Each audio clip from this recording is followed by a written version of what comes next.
Welcome to How to Build the Future. Today our guest is Mark Zuckerberg. Mark, you have built one of the most influential companies in the history of the world, so we are especially excited that you are here. I'm not sure where to go from there. Why don't we start with just the early days of Facebook? Tell us what it was like when you started it. Sure. So for me, the thing that I was really fascinated by, and always have been, is people, right? And how people work. When I was in college, I studied psychology and computer science. And one of the things that you learn when you study psychology is that there are all these parts of the brain which are geared just towards understanding people, right? Understanding language, how to communicate with each other, understanding facial expressions, emotions, processing. Yet when I looked out at the internet, right, in 2004, which is when I was getting started, you can find almost anything else that you wanted, right? You could find news, movies, music, reference materials. But the thing that mattered the most to people, which was other people and like understanding what's going on with them, just wasn't there, right? And I think what was going on was that all that other content was just out there, able to be indexed by, search engines and other services. Yeah. But in order to understand what's going on with people, you needed to build tools that made it so that they could express what was going on with themselves. I wanted to figure out what courses to take, so I built this little website, Course Match, that that just made it so that you could enter what courses you were taking, and you could click on them and see who else was in them, and it did all these correlations. So it told you people who took this course were likely to enjoy this course too. And the thing that just struck me from the beginning is, people would just spend hours clicking through here are the courses that people are taking, and wow, isn't it interesting that this person is interested in these things? And it was just text, right? There was nothing that was like super interesting there, but that just struck me as, people have this deep thirst to understand what's going on with those around them. And there were probably 10 other things like that I built when I was at Harvard before I actually got around to building the first version of Facebook that kind of added a lot of these things together. Did you think Facebook was going to be a company when you started? I built the first version of Facebook because it's something that my friends and I wanted to use at Harvard, a directory and a way to connect with the other people around us. And I didn't think at all that it was going to be a company. I remember very specifically the night that we launched the first version. I went out to get pizza with a couple of my friends who now work here. And I remember really clearly we were talking about how one day we thought that someone was going to build a community like this for the world, and that would be some company. But it clearly wasn't going to be us. I mean, it wasn't even. It didn't even occur. Yeah, no, I mean, it wasn't even an option that we considered that it might be us. I mean, we just weren't focused on building a company back then. We were just building something that we thought would be useful at our school. So as you look back, is there something that made Facebook different from the other projects that you had built that allowed it to turn into the company it is today?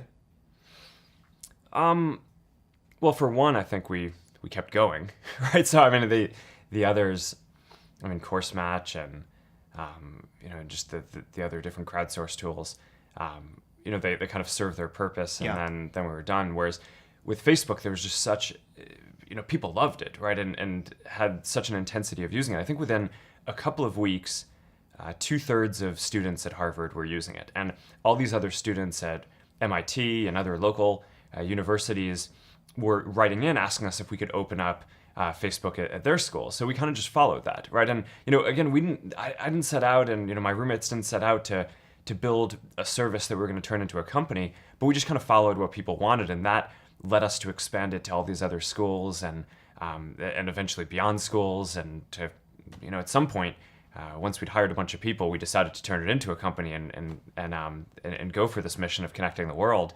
But that's not where we started. As you think about where you did start, is there other advice that comes to mind that you give to other people that want to build products that you can take away from the early days of Facebook? Yeah, I always think that you should start with the problem that you're trying to solve in the world and not start with deciding that you want to build a company, right? I mean, the best companies that get built are things that are trying to drive some kind of social change, even if it's just local in one place. More than starting out because you want to make a bunch of money or have a lot of people working for you or build some company in some way. So, I always think that this is kind of a perverse thing about Silicon Valley in a way, That's really which is true. that, people decide often that they want to start a company before they even decide what they want to do. And that just feels really backwards to me. And, for anyone who's had the experience of actually building a company, you know that you go through some really hard things along the way. And I think part of what gets you through that is believing in what you're doing and knowing that what you're doing is really delivering a lot of value for people. And that's, I think, how the best companies end up getting made. I want to talk for a second about low points, because I think people never appreciate how bad they really are. And I think it's always Yeah. reassuring to hear that even Mark Zuckerberg went through some serious low points and came out okay. So can you tell us about some of the hardest parts in the early history of Facebook? Yeah, I think one of the hardest parts for me was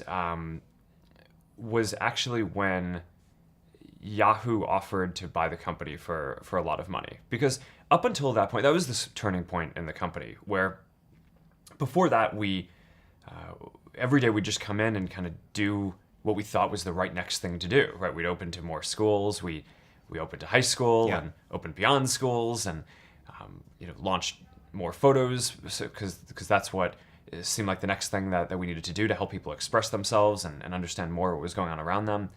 But then, Yahoo came in with this really meaningful offer, right? I mean, $1 billion for. And this was how far into the company? I was a couple of years in, Okay. right? And we had 10 million people using the product at the time, right? So it wasn't as if it were obvious that we were going to succeed far beyond that. And that was the first point where we really had to look at the future and say, wow, is what we're going to build going to actually be so much more meaningful for this? And, that caused a lot of interesting conversations in the company and with our investors. And, at the end of that, Dustin and I just decided, no, we think that we can actually go connect more than just the 10 million people who are in schools. We can go beyond that and have this really be a successful thing. And we decided to go for it. But that was really stressful because a lot of people really thought that we should sell the company. And for a lot of folks who joined a startup, I feel like at that point I hadn't been very good about communicating that we were trying to go for this mission. Yeah. We just showed up every day and, Yeah. and just kind of did what we thought was the right next thing to do. So for a lot of the folks who joined early on, they weren't really aligned with me, right? For them, they joined and, being able to sell a company for $1 billion after a couple of years that was like a home run, right? And it is a home run, right? Totally. And that's, I think that's, I get that. But, that I think that the fact that I didn't communicate very well about what we were trying to do caused this huge tension. And the part that was painful wasn't turning down the offer. It was the fact that after that, huge amounts of the company quit because they didn't believe in what we were doing. Right? I mean, if you look at the management team that we had, Did that whole management team leave? the whole management team was gone within about a year after that. Did you ever regret that decision in that period? Like, were there times where you were like, well, we should have sold?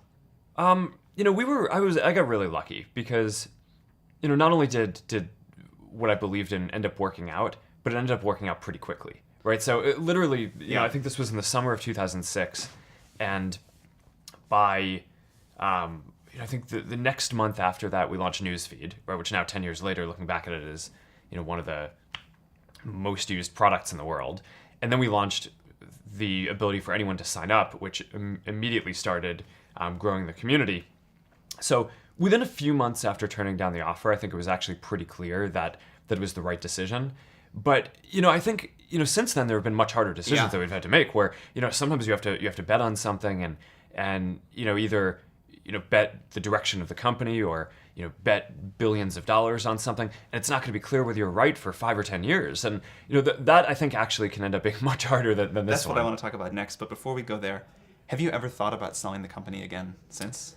No, after that point, I was just yeah, got that out of the way. We're going to Yeah. hire people that want to be here for a long time. And yeah. cool. Yes, so I want to talk about one of the most common questions we get from people building products is how to decide what to build, how to figure out when to bet the company, how to do something totally new. Yeah. And I think one thing that Facebook has done incredibly well is figure out what to build and build this repeated innovation culture, which I think is like the hardest thing to do in business. So How have you done that, and how do you advise other people to do the same? I think the key is building a company which is focused on learning as quickly as possible. Right? Companies are learning organisms, and you can make decisions that either make it so that you learn faster or you learn slower. And in a lot of ways, building a company is like following the scientific method, right? You try a bunch of different hypotheses, and if you set up the experiments well, then you kind of learn what to do.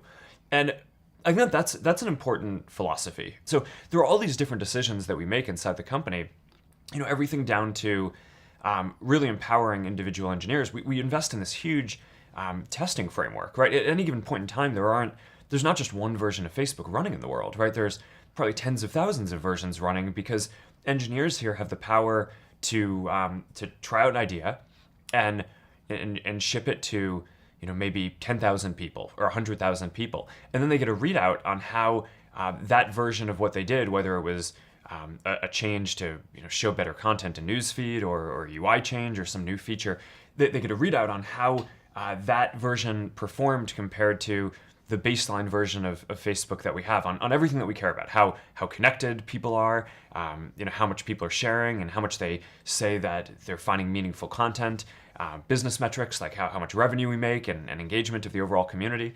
And by running tens of thousands of different experiments and putting the power in people's hands to try all these different things, you can imagine we just make so much more progress than we could if every change had to be approved by me, right? Or every idea had to come from management. So I do think that there's something very deep about building this, learning culture and moving quickly towards that just helps you get ahead over time. What about the bigger bets, like making a large acquisition or the rollout of newsfeed or something like that? How do those decisions work?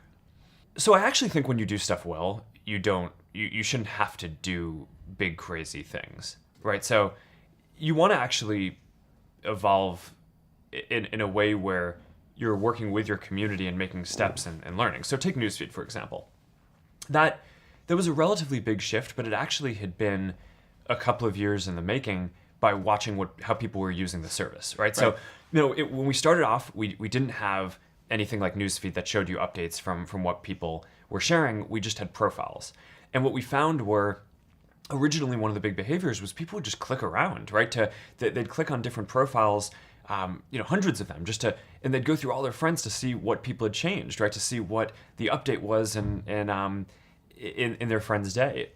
And we learned from that people were not just interested in looking up and learning about a person, but also understanding the day-to-day changes. So, first we made this product that just showed in order which of your friends had updated their profile, right? So that at least told you whose profile to click on. And then, the first version of Newsfeed was really simple. All it did was it basically took the content that people were posting and put it in order on your homepage. So I think when things are working well, you use data and you use the qualitative feedback that you're getting from listening to how your community is using your product to tell you what problems to go solve. And then you basically use intuition to figure out what the solutions to those problems might be. And then you test those hypotheses by rolling them out and getting more data and feedback on that. And then that gives you a sense of where to go. When I look at things like, we bought, the Oculus team for a lot of money, right? I actually view that as, if we'd done a better job of building up some of the expertise to do some of that stuff internally, then maybe we wouldn't have had to do that. But instead we hadn't done that, and the Oculus team is by far the most talented team working on that problem. So it just made sense to go make this big move. But I actually kind of think as CEO, it's your job to not get into a position where you need to be doing these crazy things, right? And, yes. Of course, it's inevitable. Over the period of doing stuff, you'll, you can't be ahead of everything. So it's better to make big moves and be willing to do that than, have pride and not do that and never admit that you could have done something better in the past. But I think when stuff is working well, you're learning incrementally and growing that way. Speaking of growing, one thing I heard you say years ago is that one of the best things Facebook had done was invent the idea of a growth group. And so this is something now that I've heard a lot of founders ask about. Could you tell us, is that still something you recommend people running companies put in place, and how Facebook's worked in the early days? So making it so we could grow faster was I think the most important product feature that we ended up building for Facebook. And the traditional approach to growing and marketing is you have a communications group or you have a marketing team and you buy ads. And I think that there's sometimes there's a place for that, especially when you're trying to communicate something and get a message out. But if you're actually trying to grow a product, I think often the best levers for doing that are within the product themselves and getting people in your community who enjoy what you're doing to evangelize that to their friends and getting that to happen efficiently as possible. So there's no magic in the growth group that we built that other people can't replicate. It's just being very rigorous with data, investing in data infrastructure, so that way you can process all these different experiments and learn what people are trying to tell you, and then go invest engineering and actually trying to grow the community, because I think that's the most important feature for a lot of networks. And can you tell how much of an impact that group had on the growth rate of Facebook? Yeah, I think it's overall, I think it's been very big. I don't have a number off the top of my head, but I mean, even just looking at, some of these specific features that we've built, like people you may know, right? Which is, one of the important things, right? Again, if you're, a social product isn't that useful if you're not connected to other people when you're using it. So, helping you go from signing up for Facebook to connecting to the people that you care about most is probably one of the most important things that we can do. Another thing that I think Facebook has done exceptionally well is hiring. And I always tell founders that this is the thing you have to get good at. So how have you hired your team, and what do you look for when you bring people on? If you think about it, I started the company when I was 19, right? So I can't institutionally believe that experience is that important, right? Or else I would have a hard time reconciling, myself, right? And the company. So, we invest in people who we think are just really talented, even if they haven't done that thing before. And, that applies to people who are fresh out of university, as well as, people like, the CFO who took the company public had not taken a company public before, right? And a lot of his background was in, production, development at Genentech before. So, just focus on really talented people. And so if you don't have the experience to look for, how do you assess someone's raw talent? Well, often you can tell from different things that they've done, right? So it's not that, obviously everyone's done something, right? I mean, even if you're 19, right, you've done side projects and interesting stuff, and I think what's important is not to believe that someone has to have specifically done the job that they're going to do in order to be able to do it well. One of the things that I think we've done well is just given the people at the company a lot of opportunity, right? So, it's not just me who started when I was 19 and now, I'm running this big company. There were a number of people who joined who were, people I did problem sets with at Harvard, or they dropped out of Stanford, or, different programs who have grown with the company over this long period of time. And, one of the things that I'm the most proud of is we have about 12 different product groups at the company. And all of the people who are running them, with the exception of one, did not join the company running a product group or reporting to me. That's amazing. And the one exception is David Marcus, who was the CEO of a $50 billion public company. So, so I'm pretty happy that he's on board, and having him run a product group, I think, is a pretty big coup too. But literally, none of them started off reporting to me. They all started off in different roles. Some were engineers, some were data analysts, some were product managers, and they've all grown. But I think what happens is, people see that you create opportunities for people, and that also, I think, keeps the best people engaged and makes the best people want to come work at your company, because they feel like, oh, I'm going to get those kind of opportunities too. Cool. Yeah. What are you most excited about over the next 20 years? What do you think will be the major transformations? How will Facebook transform? How do you think the rest of the world will transform? So we have this 10-year roadmap. Yeah, it was great. 3 of the big changes that we want to see in the world. And we're focused on 3 things.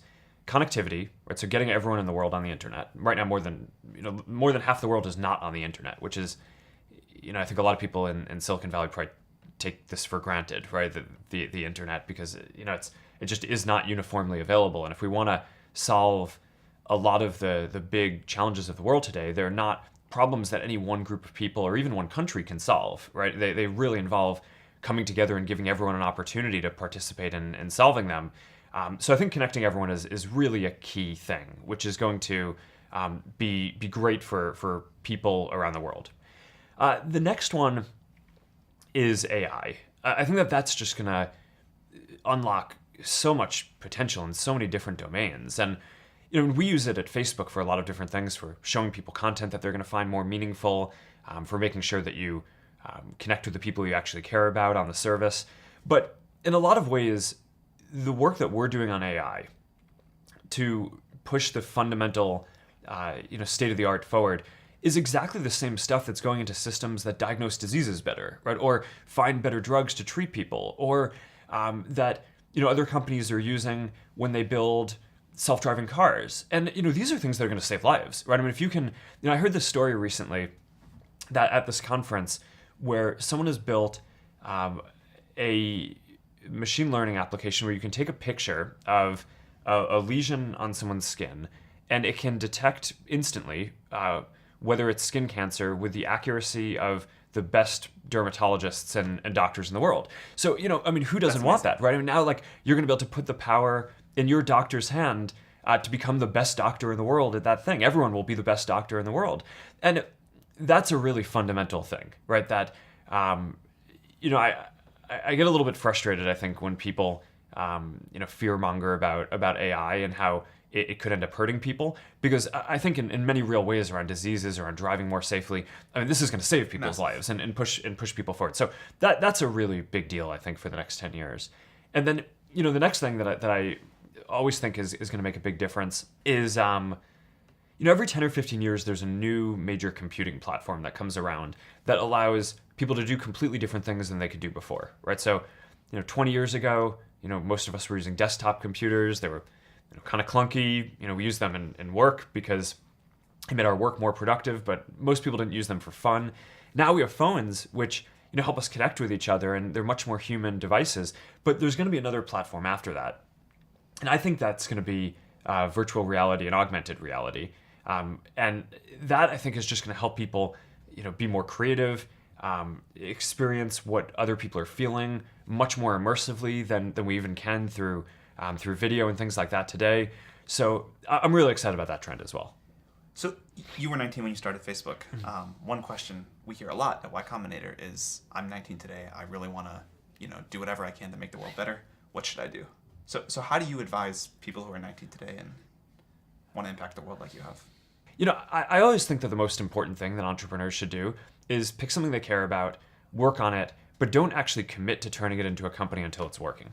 And I think that if you look at the data of the very best companies that have gotten built, I actually think a tremendous percent of them have been built that way, and not from people who decided up front that they wanted to start a company, because you just get locked into some local minimum a lot of the time, a local maximum. I totally agree. And just to make this point, how far into Facebook did it actually become a company? I don't know. I think it became a formal Delaware company when Peter Thiel invested about 6 months in. When we were first talking to Peter about raising money, Dustin and I were very clear with him that we were planning on going back to school. Right? I mean, I started Facebook when I was a sophomore. We took the summer off, right? No classes over the summer. We were working on it. And then, our stated game plan was to go back to school in the fall and continue working on it then, but not sit in an office and work on it full time. And Peter was just kind of all right, sure you are. I guess he knew better than we did. You think he just believed that you weren't actually going to go back to school? He must have. I mean, you'd have to ask him. But yeah. I will. We're interviewing him in this series. I will there ask you go. That question. So I think he would probably say that he knew that we were not going to go back to school, or believed that he could talk us out of it. But he didn't have to. It was pretty clear that the amount of work was just growing so quickly. But we actually didn't drop out immediately. We told Harvard that we were taking one semester off. And then we told Harvard that we were taking another semester off, and then a year off. And then after that, we kind of decided we weren't going back. Speaking of Peter, and sort of a closing question, what's the best piece of advice he ever gave you? I think Peter was the person who told me this really pithy quote that in a world that's changing so quickly, the biggest risk you can take is not taking any risk. And I really think that that's true, right? I mean, a lot of people, I think that, whenever you get yourself into a position where you have to make some big shift in direction or do something, there are always people are going to point to the downside risks of that decision, and locally they're maybe right. I mean, for any given decision that you're going to make, there's upside and downside. But in aggregate, if you are stagnant and you don't make those changes, then I think you're guaranteed to fail, right? And not catch up. So to some degree, I think it's really right that over time, the biggest risk that you can take is to not take any risks. That is a great place to leave it. Thank you very much. All right.